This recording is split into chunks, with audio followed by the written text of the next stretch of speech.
La diplomatie, c'est une forme de déploiement de la politique étrangère d'un État, d'abord. C'est-à-dire qu'il n'y a pas que la diplomatie comme élément de politique étrangère, mais c'est une forme de déploiement que les États utilisent vers l'extérieur pour promouvoir leurs principes, leurs idéaux, etc. Mais c'est aussi un métier. C'est aussi un métier, c'est-à-dire que ici, par exemple, à l'IRIC, on forme les diplomates. Donc, c'est la filière mère. Il y a même un département de diplomatie et enseignement professionnel ici, pour marquer la volonté. Alors qu'il y a d'autres départements ici, ça montre que la politique étrangère peut s'articuler dans plusieurs domaines, dont un de ces domaines, c'est la diplomatie. Troisièmement, c'est aussi une discipline qui s'enseigne. S'enseigne la diplomatie. La diplomatie a ses codes, ses normes, sa façon de fonctionner, ça s'enseigne. Donc, c'est une discipline à part entière qui est enseignée dans les universités, dans les grandes écoles de diplomatie qui existent dans le monde, à Genève, aux États-Unis, au Cameroun ici, parce que l'institution que vous visitez aujourd'hui, l'IRIC, a 50 ans cette année. Donc, à la base, c'est une école de diplomatie. Dans tous les cas, c'est toujours une école de diplomatie. Sauf que ces dernières années, elle a évolué, la diplomatie, et on pourra en parler au cours de cet échange. La diplomatie dans le domaine du sport, qu'on appelle aujourd'hui diplomatie sportive, existe bien avant que le concept même ne soit consacré. Aujourd'hui, tout le monde sait qu'il y a une diplomatie du sport, mais il y a depuis le début du siècle, en fait, la moitié du siècle dernier, donc du XXe siècle, où on voyait quand même beaucoup d'États se déployer pour vendre leur image à l'international à travers le sport. C'est une forme de diplomatie du sport.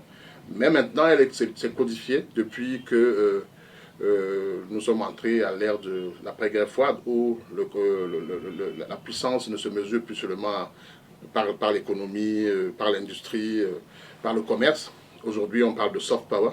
Donc, l'entrée du soft power sur la scène internationale, c'est-à-dire que cette capacité d'influencer par la culture et par le sport les événements, c'est sous l'ère du soft power que la diplomatie sportive a pris de l'ampleur. Vous n'avez qu'à voir le nombre de pays qui se battent chaque année pour acquérir ou bien avoir des compétitions internationales. Vous avez vu la France, Paris qui va avoir les Jeux Olympiques 2024, a essayé plusieurs fois avant de les avoir et a mis beaucoup de moyens. Donc la diplomatie sportive est devenue un élément essentiel. C'est une autre forme de diplomatie qui existe. À côté d'autres diplomaties, il y a beaucoup de... On parle aujourd'hui, depuis la fin de la guerre froide, à cause de la mondialisation, on parle beaucoup aujourd'hui de diplomatie globale.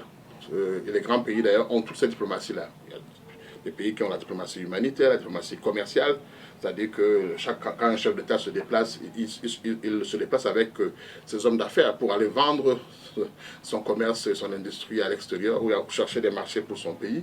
Là, c'est la diplomatie commerciale. Il y a la diplomatie culturelle. Il y a des pays qui excellent dans ce domaine, qui sont des pays comme la Corée. La Corée du Sud a mis un accent particulier dans sa diplomatie culturelle, c'est-à-dire que ce soit la musique coréenne aujourd'hui, que ce soit la nourriture coréenne, ils mettent beaucoup d'accent, ils ont même nommé. Donc, aujourd'hui, pour revenir à la diplomatie du sport, c'est une diplomatie qui s'affirme de plus en plus. Et les pays qui sont très en avance là-dessus, on cite souvent le Brésil, on cite le Qatar, qui va avoir la Coupe du Monde, ce sont les pays qui mettent beaucoup d'accent sur la diplomatie sportive. La diplomatie sportive, si on la prend telle qu'elle, elle a permis de rassembler les peuples. En tout cas, diplomatie d'abord permet de rapprocher les peuples, même ceux qui ne s'entendent pas.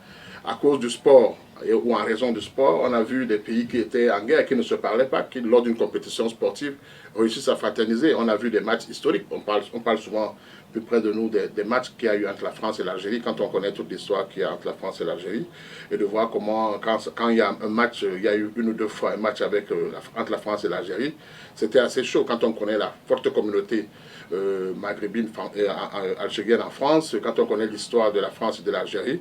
Il y a eu à une époque les compétitions sportives entre l'Iran et les États-Unis au moment où l'ayatollah Khomeini n'était pas en odeur de sainteté avec les États-Unis.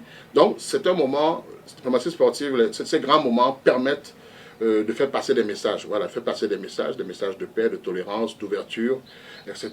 On a vu, bon, en matière de Jeux Olympiques, tout le monde se souvient toujours de ce point levé d'un athlète américain noir, à l'époque où c'était assez compliqué. On en a même fait un film que j'ai vu récemment sur Netflix. C'est pour dire qu'effectivement, le sport depuis quelques années, n'est plus seulement un jeu de pied, ce n'est pas un jeu de main, ce n'est pas seulement un jeu sportif, c'est un jeu de puissance, c'est un jeu de stratégie, c'est un jeu de visibilité pour un pays. Donc c'est cette dimension de soft power, cette dimension sportive-là, que les grands pays ont compris très tôt. Moi, je vois par exemple un pays comme la France, depuis le président François Hollande jusqu'à aujourd'hui le président Macron, il y a une volonté réelle de mettre l'accent sur la diplomatie sportive. Vous avez parlé, en fait, dans tous les cas, on a vu par exemple la France a nommé un ambassadeur du sport, ambassadeur pour le sport. Donc, ce travail, c'est de prendre toutes les victoires de ce pays-là pour pouvoir les rendre visibles. Le soft power, c'est, par exemple, pour un pays comme la France, le soft power, ça s'affirme à travers son sport, sa musique, sa culture, sa littérature, sa cuisine, sa mode. Donc, tout le monde doit trouver les éléments culturels non économiques, non commerciaux, non miniers, pour les vendre dans le domaine qui rend aussi visible un État. Effectivement, à l'occasion de l'obtention de la CAN, je crois, 2014-2015, nous avons, le journal du ministère des Sports que vous pouvez consulter, avait fait un numéro spécial sur les victoires du président Paul Biya depuis 1982. L'ère de la réussite sportive du Cameroun commence avec son arrivée. Je ne sais pas si c'est lui qui est principalement l'acteur, mais au moins, c'est pendant toute la période, parce qu'avant 1982, le Cameroun était allé en Coupe du Monde, c'est vrai, mais bon, c'était un pays comme un autre. Depuis 1982, toutes ces victoires-là ont permis quand même au Cameroun. Donc je pense qu'en obtenant la CAN, nous aussi on est entré dans cette ère de soft power, construire les stades. Parce que quand on veut obtenir une compétition comme celle-là, il y a un cahier de charges. On nous a demandé des infrastructures sanitaires, sportives, routières, etc. Et nous pensions que c'est l'occasion aussi de montrer au reste du monde qui viendra chez nous ce qu'on a à voir pour le Cameroun. On l'a vu dans d'autres pays. Donc, oui, c'est sûr, je suis sûr que la volonté du chef de l'État était d'attirer les étrangers, surtout les Africains, puisque nous sommes là pour la Coupe d'Afrique des Nations, à venir voir ce pays qui a quand même produit des footballeurs de légende, par exemple, comme Roger Mila, comme Samuel Eto'o. On peut les aimer ou ne pas les aimer, ils sont incontestablement la vitrine. Parce que je me souviens de quelques années qu'on a passées dans ce ministère des Sports. Chaque fois qu'on allait dans un pays, que ce soit en Inde, en Colombie, à la Coupe du Monde Junior ou ailleurs, la première question qu'on nous pose dès qu'on arrive, où est Roger Mila? Donc, dans l'esprit des gens, le Cameroun, c'est Roger Mila. Je me souviens d'ailleurs que j'ai fait une leçon inaugurale au ministère des Sports lors de la réunion des services centraux extérieurs sur le sport et l'émergence du Cameroun. Et j'expliquais que dans un espace que qui connaît le Premier ministre portugais? Personne.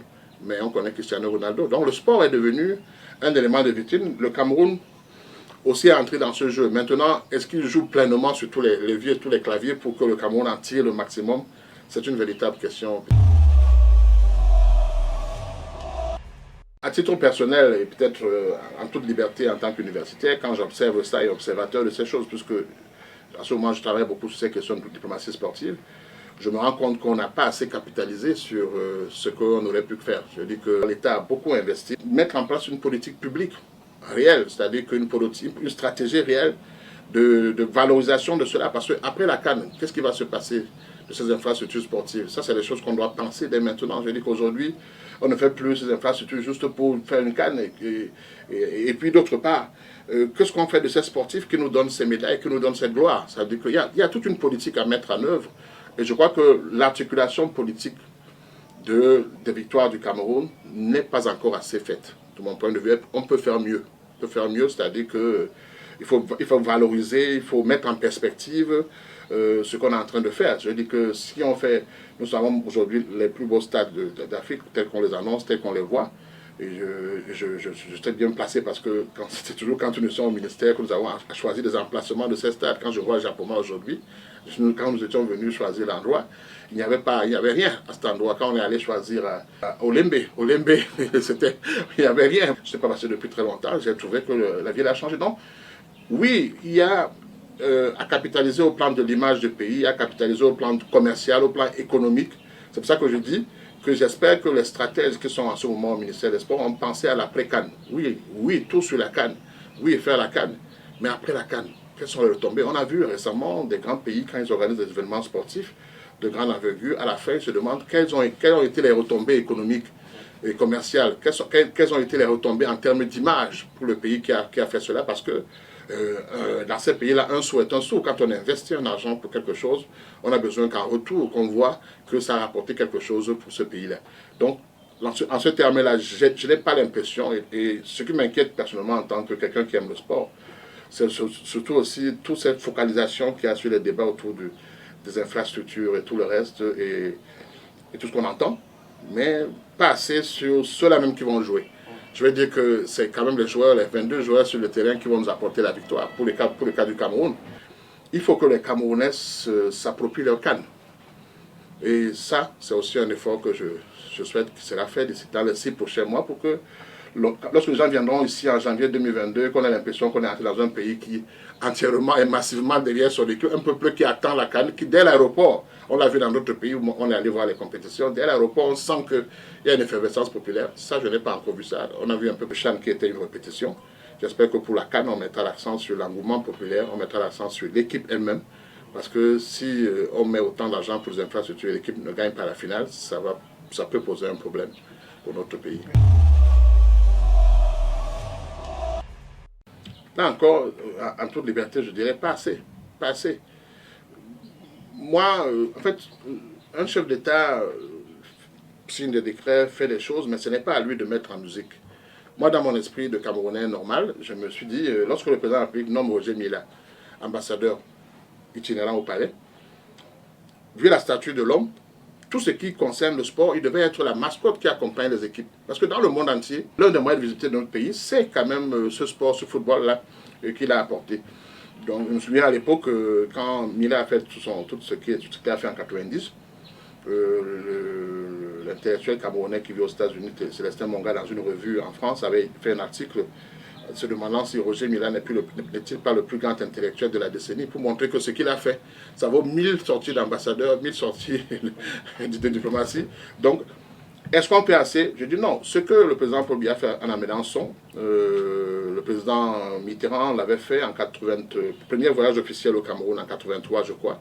Quand le président Paul Biya venait à la ville, il est arrivé avec Yannick Noah qui venait de gagner Roland Garros. Ça permettait de lier l'amitié avec le Cameroun. En termes d'affichage, c'est très important qu'on valorise nos sportifs. Donner les maisons à cette équipe glorieuse de 90, chacun a maintenant une maison, mais l'après-sport, que deviennent ces sportifs-là. Même la valorisation, par exemple, lorsqu'il y a la CAN qui arrive, c'est là le domaine du football, j'espère que quelque chose sera prévu pour rendre visible ces sportifs-là. C'est une bonne chose, parce que les gens voudront voir. Ils voudront venir voir une salle de trophées, parce qu'on a beaucoup de trophées, venir voir, alors, et comprendre quel est le secret. Est-ce que c'est l'improvisation? Est-ce que c'est un travail de fond? Est-ce que, donc, je pense, pour répondre vraiment à votre question, oui, on utilise, le président Paul Biya l'a fait, vous l'avez dit pour Rigobert Song,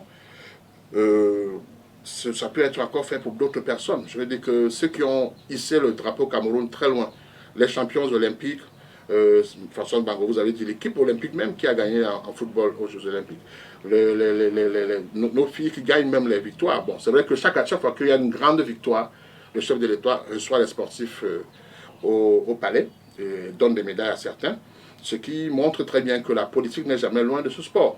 Mais il ne faut pas qu'il y ait plus d'instrumentalisation politique des victoires sportives et qu'il n'y ait pas assez de valorisation des sportifs pour que les jeunes qui viennent derrière en prennent exemple.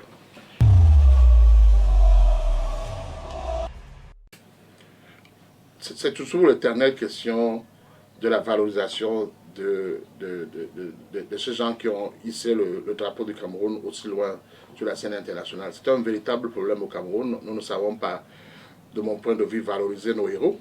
Je veux dire que quand on a atteint le sommet, le toit du monde en matière de football, comme Yatou, j'espère qu'il est content de la position qu'il a au Cameroun. Je ne sais pas. Je sais qu'il est président du conseil d'administration, je crois, de la Foot, un truc comme ça. Kakaba Bamboum le président Kakaba est toujours en activité et c'est vrai qu'il a glané beaucoup de postes importants au nom, c'est d'abord un Camerounais dans le monde entier. Il faut retenir un mot, c'est de dire qu'on peut faire mieux. On peut faire mieux en valorisant ces talents-là. Nous sommes dans un pays où les populations miment ce que les politiques font, ce qui nous dirige. Donc il est important que les politiques valorisent ces victoires-là, valorisent ces personnes. Au moins, au moins fasse même, comme vous faites en ce moment, des reportages sur ces personnes, savoir comment ils ont fait pour arriver à ce niveau-là. Comment on fait pour arriver à la CAF, comme Ayatou, rester aussi longtemps. Arriver même à être président par intérim de la FIFA pendant quelques temps. Comment on fait pour être comme Kakaba Maboum dans l'athlétisme et ailleurs, au comité olympique depuis des années? Quel est son secret? Parce que les jeunes ont besoin de modèles et de repères. Et en matière sportive, moi je suis de ceux qui pensent, ayant travaillé sur des questions de développement et d'autres questions, que l'Afrique ne se développera pas par les voies économiques et commerciales. Il ne faut pas rêver. Nous ne pourrons pas atteindre cette course-là. Par contre, on peut valoriser notre soft power. C'est-à-dire que, qu'est-ce qui fait que le Cameroun est Cameroun?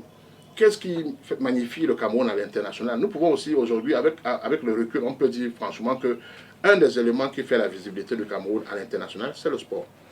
C'est un pays qui est considéré comme un pays de sport, c'est un pays de football.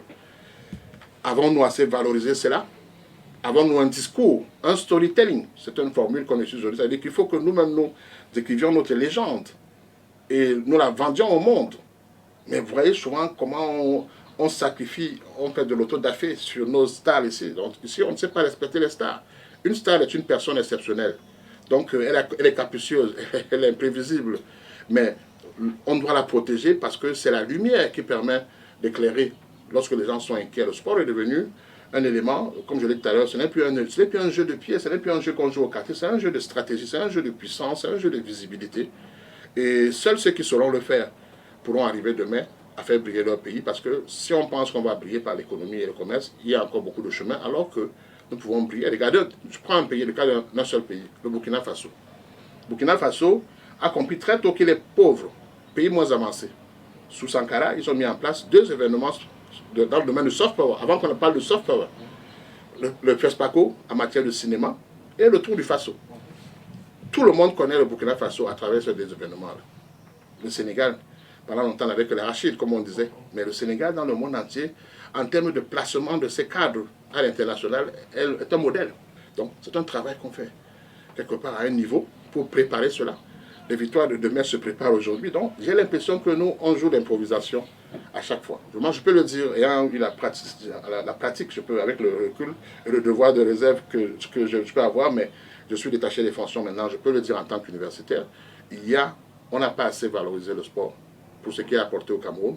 On peut encore mieux faire en écrivant notre storytelling, en disant nous-mêmes ce que nous sommes, ce que nous voulons être, en mettant le sport et la culture camerounaise. Quand on parle de sport, on peut aussi parler de la culture. Manu Dibango, Francis Bébé, Richard Bonnat, tous ces gens-là, chantent devant des publics qui sont entièrement blancs. Ce sont des Camerounais. Ce n'est que comme ça que l'on pourra vendre mieux l'image du Cameroun par le domaine du sport. Comme on est entré par la diplomatie sportive, c'est ça. C'est-à-dire que détecter où sont nos talents, où sont nos victoires, quelles sont-elles, comment elles se font, qu'est-ce qu'on peut en tirer, comment on peut se positionner aussi comme un pays de puissant dans ce domaine. Nous sommes un pays qui a tous les atouts. Maintenant, le président de la République vient d'ajouter des infrastructures haut de gamme. Mais que valent les infrastructures si les hommes ne sont pas prêts? J'ai bien peur qu'après la CAN, que ce soit la brousse pour certains stades. Si on ne pense pas dès maintenant, qu'est-ce qu'on va faire? Fera-t-on des concerts? Fera-t-on d'autres compétitions? Ira-t-on chercher d'autres? Parce qu'il faut que ces infrastructures-là vivent. Sinon, c'est un investissement à perte. Une de mes dernières actions au ministère des Sports, c'était, avec l'accord du ministre, c'était de faire une formation de nos femmes sportives en leadership féminin. Parce que je leur ai dit que j'observe que votre seule ambition ici, vous les femmes du ministère, c'est d'être accompagnatrices des équipes, entraîneurs DTN et tout le reste. Je veux que vous ayez de l'ambition d'être aussi à la tête des confédérations, à la tête des structures internationales. Donc, j'ai été content de voir Lucette Toby. Quand je l'avais pris son téléphone, quand j'ai vu qu'elle était candidate, parce qu'elle avait les capacités, je l'ai encouragée. On s'est beaucoup parlé. Même quand le jour où elle a gagné, j'étais en contact avec elle. J'ai appris par ailleurs qu'elle était très contente et qu'elle était reconnaissante de ce séminaire de leadership fait par Mme Difo. Mme Difo qui parle de more woman in politique. Je l'avais fait venir pour qu'elle forme nos femmes en leur disant que je souhaite voir certaines d'entre elles à la tête des fédérations, à la tête des confédérations. Et je suis content de voir celle-là. Je suis content de voir Madame, qui est présidente du badminton, aujourd'hui être au CIO comme vice-présidente. Je considère que ce sont des choses qu'on peut faire. Alors, le ministère fait-il beaucoup aujourd'hui? Je ne sais pas. Je sais qu'il a les capacités pour comprendre la dimension internationale, la dimension des visibilités internationales du Cameroun à partir du sport où il est aujourd'hui, après avoir été à la culture, qui sont aussi les deux éléments essentiels d'ailleurs du soft power. Je crois quand même que la personne qui est aujourd'hui au ministère des Sports est, de mon point de vue, bien calée pour le faire.